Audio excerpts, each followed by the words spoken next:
எல்லோரும் கூடி லலிதா சகஸ்ரநாமம் படித்தாங்க. ரொம்ப அற்புதமாக இருந்தது. அப்படி ஒரு தெய்வீக அலைகள் நிரம்பி இருக்கு இங்கே. வாங்க அடுத்தாப்புல தரிசனம் பண்ணிக்கிட்டே வரலாம். சிவபெருமான், நந்தி பகவான்,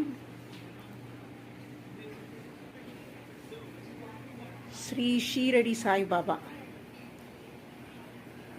அவரை தரிசனம் பண்ணாலே மனசில் இருக்கிற எல்லா கவலைகளும் ஓடி போயிடும்.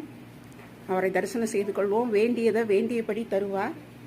இந்த பக்கம் பார்த்தீங்கன்னா சிங்கத்தின் மேல் அமர்ந்த பவானி அற்புதமாக அமர்ந்திருக்காங்க. மற்ற சாமி கடவுள்களும் இருக்காங்க. ஸ்ரீ வெங்கடாச்சலபதி, சாய்பாபாவோட படங்கள் எல்லா இடத்துலையும் இருக்குது. ஸ்ரீ சத்யநாராயணர், ராமர் சீதா தேவியோட, ஸ்ரீ சாய்பாபா அவருடைய படங்கள் எல்லா இடத்துலையும் இருக்கிறத பார்க்கலாம்.